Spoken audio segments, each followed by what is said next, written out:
Good morning and welcome back to your channel Swayam learning point. और आज हम इस प्रीमियर लाइव में देखने जा रहे हैं study of sound. This is chapter number 12 and this is lecture number 2। In yesterday's lecture, I told you some basic concept related to the sound. कुछ लोगों को लगा कि ये बहुत ही डिफिकल्ट है, लेकिन बिल्कुल नहीं, घबराने की कोई बात नहीं। I am with you. I am going to explain you all those steps again for moment. Just hold on and be with me. तो मैंने कल आपको जो बेसिक कॉन्सेप्ट समझाए थे उसमें साउंड क्या है, तो फॉर्म ऑफ एनर्जी। क्या है? Form of energy. Is it clear कि एनर्जी जो है, साउंड एनर्जी, ये वेव्स के फॉर्म में होती हैं और वो वेव्स जो होते हैं वो लॉन्जिट्यूडिनल वेव्स होते हैं। How these are the longitudinal waves. और उस वेव्स से रिलेटेड कुछ टर्मिनोलॉजी हमने देखी थी, वो है the distance between two consecutive compression or two consecutive rarefaction is called as a wavelength. wavelength और उसके बाद हमने देखा था कि frequency, the number of compression and rarefaction per unit time is what called as a frequency. Are you getting this? Okay फिर उसके बाद हमने क्या देखा था? हमने देखा था amplitude. What do you mean by amplitude? The maximum density और pressure. Are you getting? This is called as a amplitude. Amplitude दर्शाने के लिए मैं इस ट्रांसवर्स वेव्स का सहारा लूंगा ताकि आपको समझ में आ जाएगा कि द मैक्सिमम रेयरफैक्शन और maximum what you can say that the compression is what called as a amplitude. समझ रहे हो? एकदम सिंपल तरीके से, एकदम ज़्यादा कुछ कॉम्प्लिकेशन नहीं, बिल्कुल नहीं। और उसके साथ साथ हमने वेलोसिटी ऑफ साउंड देखे थे। तो what the velocity is? Velocity is equal to distance upon time. तो आपको पता है कि डिस्टेंस यहाँ क्या है? वेवलेंथ है। तो वेवलेंथ हम कैसे दिखाते हैं? लैम्बडा से दिखाते हैं। And time period is time period. But आपको ये भी पता है कि what is the frequency? The frequency ये वेवलेंथ है। फ्रीक्वेंसी क्या है? तो frequency is a number of compression and rarefaction per unit time. तो हमने क्या कंसिडर किया था? आपको क्या पता था कि 1/t is equal to nu. Yes और यस। तो हमने उसको डाल दिया, तो फिर क्या हो गया? तो ये हो गया wavelength into what you can say that the frequency. तो वेलोसिटी बन गई व्हाट? Wavelength into frequency. यहां से हमने कल के चैप्टर को स्टार्ट किया था। बहुत सारे लोगों को दिक्कत आती है। यदि दिक्कत आ गई अभी भी तो please write down in comment box so that I can explain you the concept. कल एक बच्चे ने क्वेश्चन पूछा था कि रिवर्बरेशन क्या है, इको क्या है।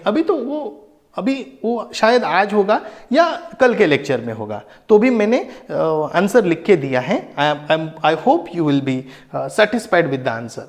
Got it? तो कॉन्सेप्ट को समझना जरूरी है और हम यहाँ आगे जा रहे हैं।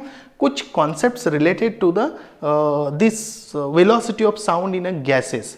तो ये कॉन्सेप्ट को अच्छी तरीके से समझना। इसके ऊपर हम एक छोटा सा न्यूमेरिकल भी लेंगे ताकि आपको क्लैरिटी आ जाएगी।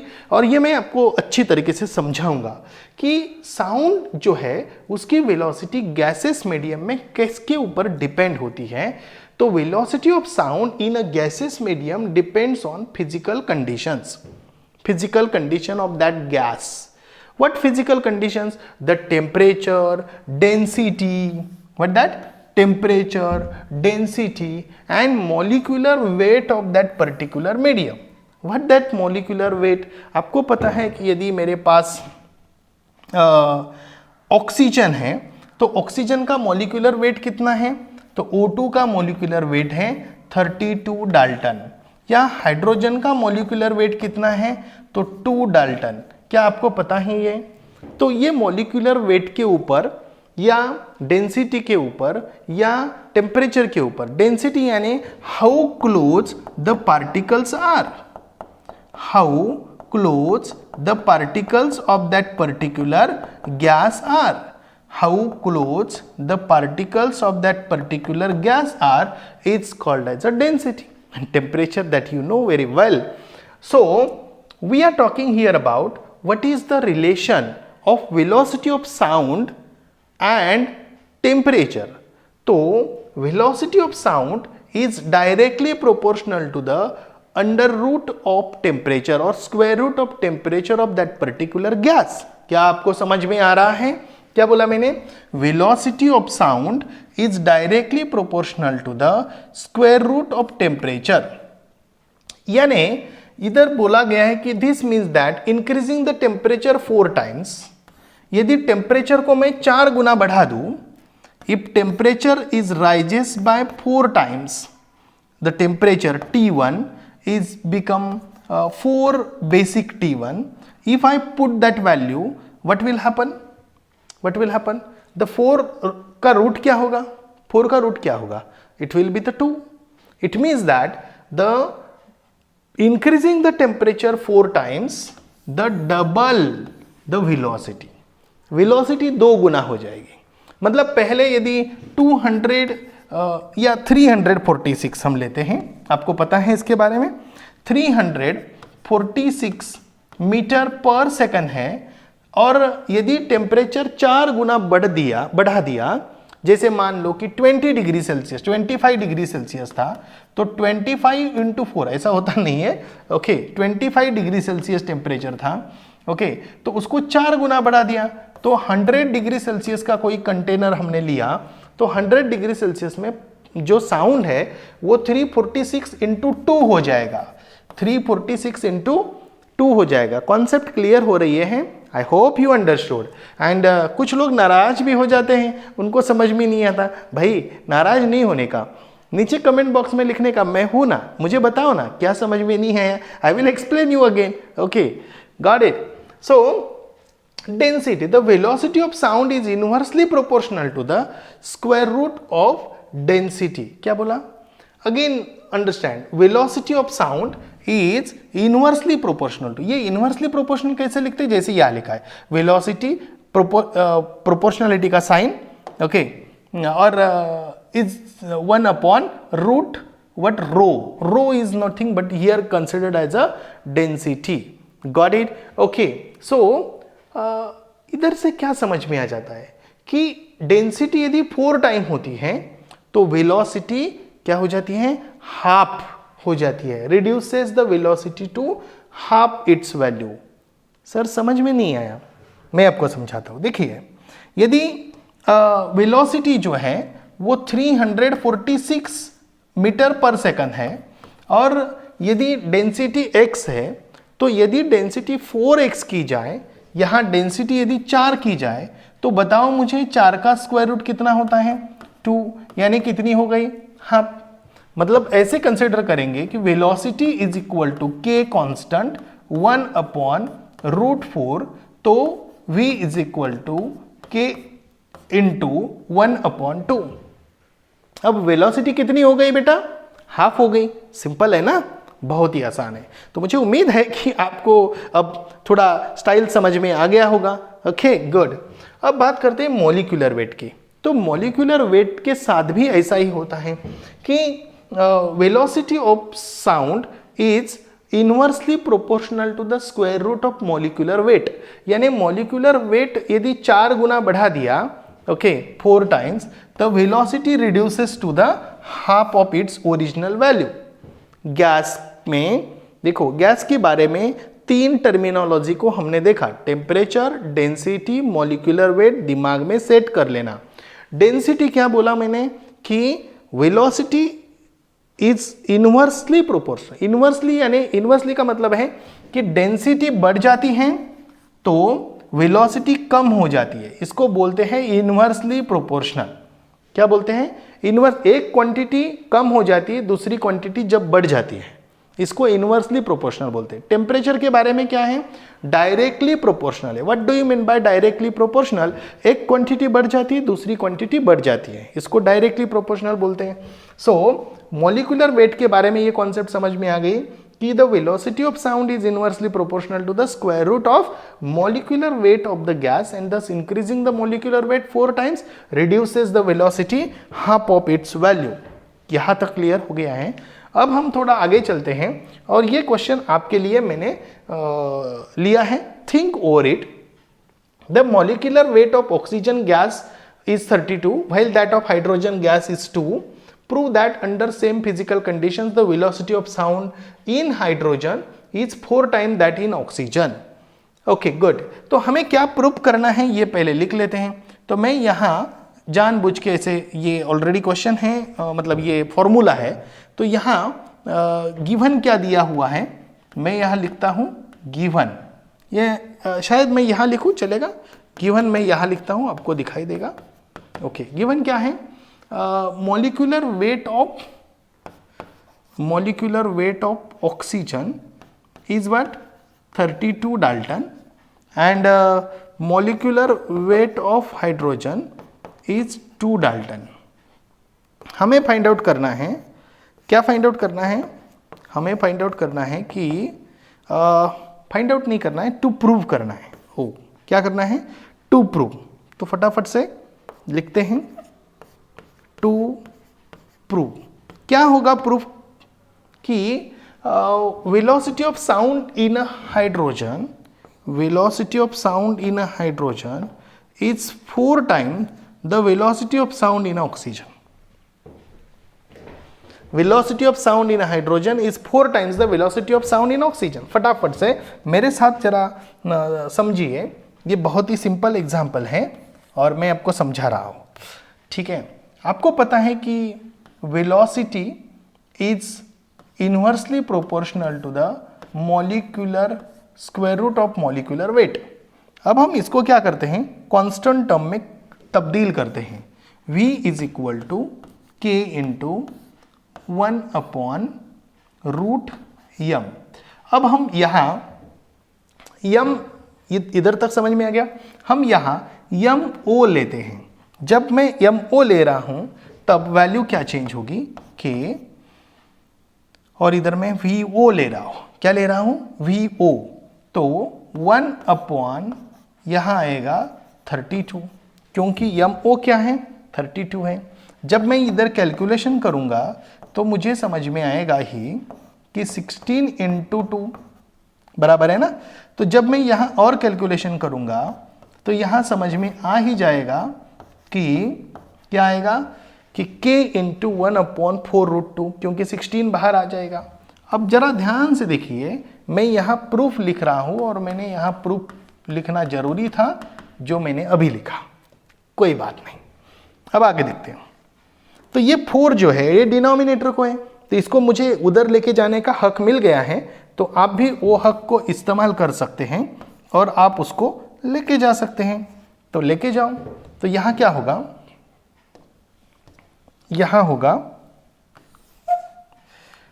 4 velocity of sound in oxygen is equal to k into 1 upon root 2। इसको मैंने 1 नंबर नाम दिया। क्या आपको ये आसान लगा है? बहुत बढ़िया, मुझे उम्मीद है कि आपको ये आसान लगेगा ही।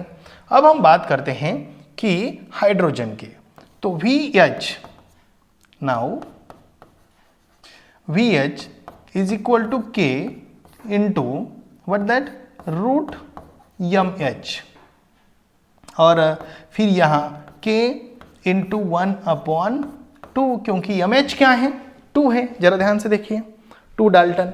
अब यहाँ मैं सेकंड नंबर दे रहा हूँ और मुझे उम्मीद है कि आपको ये बात तो बिल्कुल पसंद आई होगी और समझ में भी आई होगी कि K into 1 upon root 2, k into 1 upon root 2, ये दोनों इक्वल है, तो ये दोनों भी क्या रहेंगे, इक्वल रहेंगे।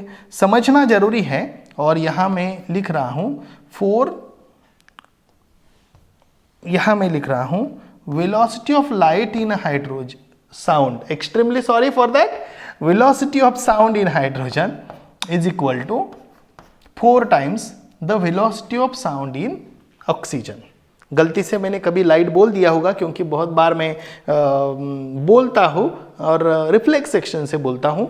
ओके, तो velocity of sound in hydrogen is equal to velocity of 4 times the velocity of sound in oxygen that we have to prove. यही प्रूव करना था and hence it is proved. तो यहाँ मैं प्यार से लिख देता हूँ कि ये हमारा प्रूफ हो गया, हेंस प्रूव्ड। ये प्रूफ हो गया कि भाई velocity of sound in hydrogen is 4 times the velocity of sound in oxygen because of their molecular mass difference. Molecular weight बोला है, molecular mass difference. Got it. Next हम बात करते हैं ऑडिएबल साउंड। ये सभी को पता है, शायद आप 8th स्टैंडर्ड में भी पढ़े हो, तो ये बिल्कुल इजी टर्मिनोलॉजी है कि ह्यूमन बीइंग जो है वो 20 हर्ट्ज से लेके 20,000 हर्ट्ज तक सुन सकता है। यानी और अपने जो ईयर्स हैं वो 20 हर्ट्ज के नीचे और 20,000 हर्ट्ज के ऊपर नहीं सुन सकते हैं। तो ये 20,000 यहाँ तक क्लियर हो गया, ज़्यादा बताने की ज़रूरत ही नहीं है। ओके, तो 20,000 से ऊपर वाला जो साउंड होता है उसको हम क्या बोलते हैं? अल्ट्रासाउंड बोलते हैं। क्या बोलते हैं? अल्ट्रासाउंड बोलते हैं। What we say that? Ultrasound. And 20 के नीचे का जो साउंड होता है उसको हम इंफ्रासाउंड बोलते हैं। बस इतना याद रखना है कि the sound below 20 hertz is a infra sound and the sound above 20,000 hertz या 20 किलो हर्ट्ज, 20,000 हर्ट्ज या 20 kilo hertz is what that? Ultrasound. तो यहां तक क्लियर हो गया है कि what is ultrasound and what is infrasound. अब ये इंफ्रासाउंड कौन प्रोड्यूस करता है? अर्थक्वेक के पहले जब अर्थक्वेक होता है तब अर्थ प्रोड्यूस करती है, अर्थ क्रस्ट में वो वाइब्रेशंस होते हैं, वो वाइब्रेशंस इस प्रकार के होते हैं, या पेंडुलम के जो वाइब्रेशंस होते हैं वो भी इस प्रकार होते हैं। शायद यहां होगा, मैं कोशिश करके दिखाता हूं आपको।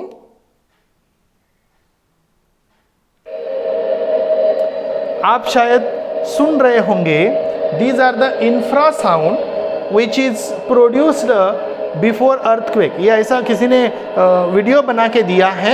ओके, मैं आपको समझा रहा हूं, जरा समझिए। ओके, आपको सुनाई दे रहा है? I hope you got it. Okay, और यदि पेंडुलम की बात करें, थोड़ी पेंडुलम की बात करें, तो आपको ये समझ में आ जाएगा कि how the process takes place. Just you understand here. Pendulum की बात करें, मैं how they are producing infrasound.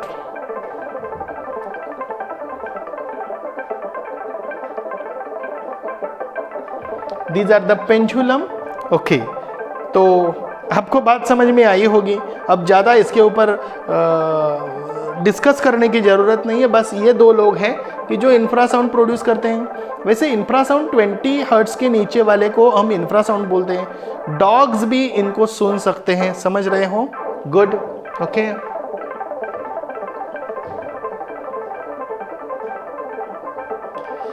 एक मजे की बात मैं बोलूं कि पुलिस डिपार्टमेंट में जो डॉग होते हैं ना, उनके पास क्या होती है? एक विसल होती है।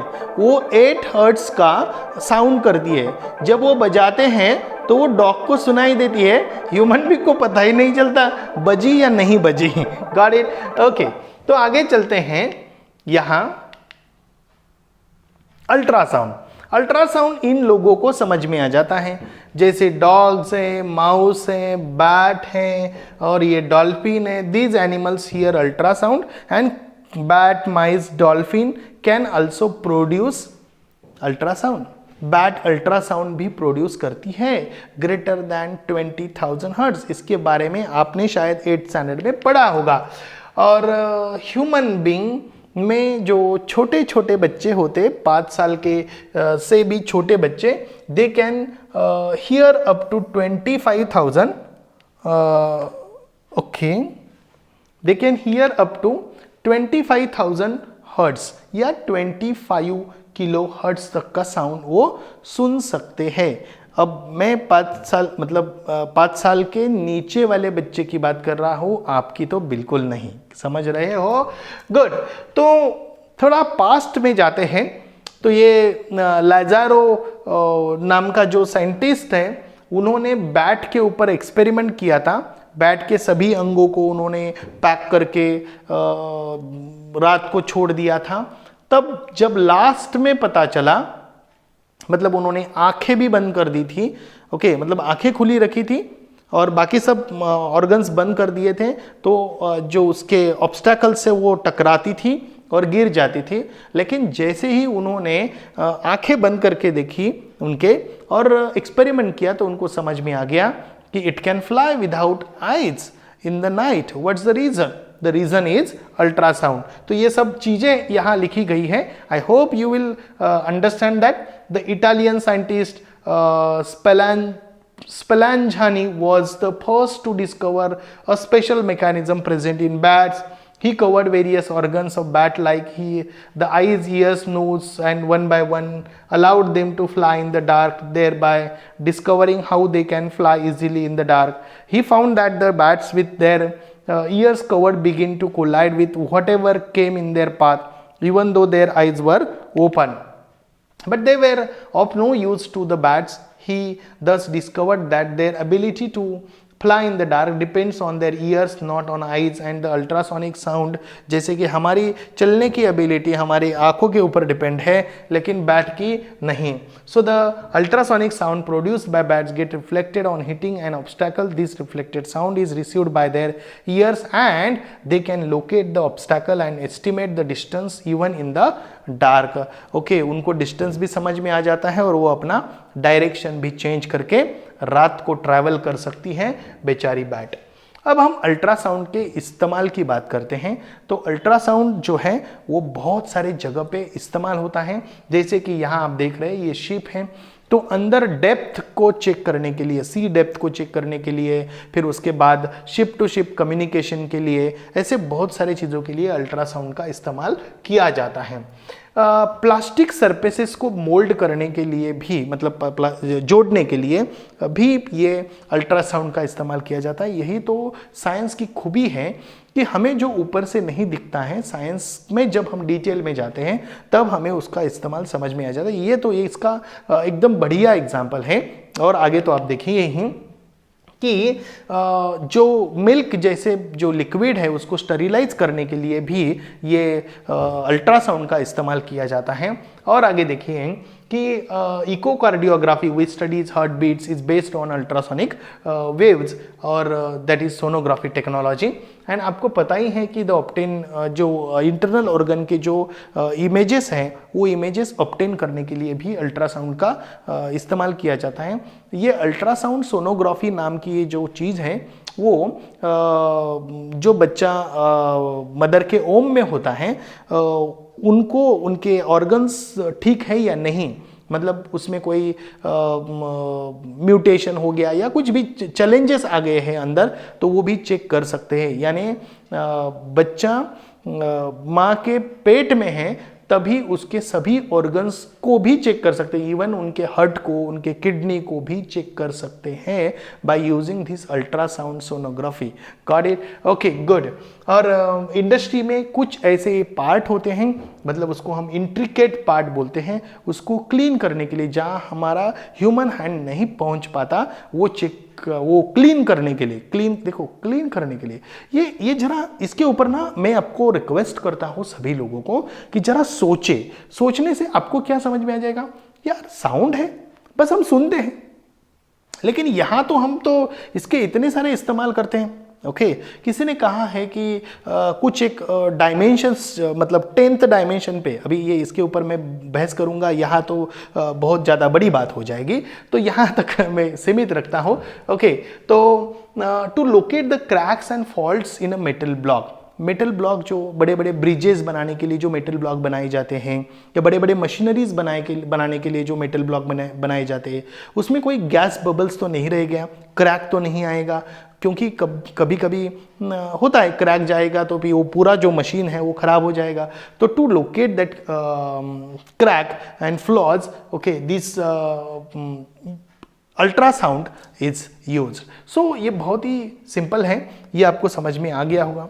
अब हम बात करते हैं रिफ्लेक्शन ऑफ साउंड की। साउंड वैसा ही रिफ्लेक्ट होता है जैसा लाइट रिफ्लेक्ट होता है बेटा, बहुत ही सिंपल है।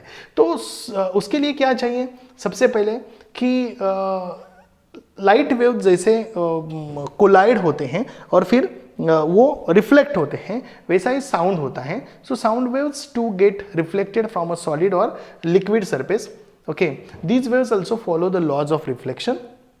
स्मूथ और रफ सरफेस, कोई भी सरफेस हो उससे साउंड नॉर्मली क्या होते हैं, रिफ्लेक्ट होते हैं। ज़्यादा रफ सरफेस हो तो साउंड ज़्यादा एब्जॉर्ब होता है, कम रिफ्लेक्ट होता है, ठीक है, यहाँ आपको समझना जरूरी है।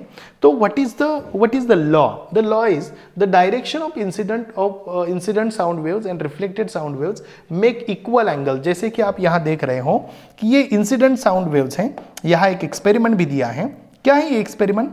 एक्सपेरिमेंट दर्शाता है कि यहाँ वॉच है, यह क्या है, वॉच है, और यहाँ आपका ईयर है, ठीक है, यहाँ क्या है, आपका ईयर है। जब यहाँ से साउंड जाएगा, ये वॉल है या कोई भी एक ऐसा पार्ट है, इधर बीच में ये कार्डबोर्ड रखा गया है, and the angle made by this with this cardboard is equal to the angle made by this. तब ये साउंड यहाँ से टकरा के सीधा यहाँ क्लियरली सुनाई देगा। You can do this experiment at your home if you have two tubes and a small watch, tick tick tick tick वाला watch होगा तो आप कर सकते हो।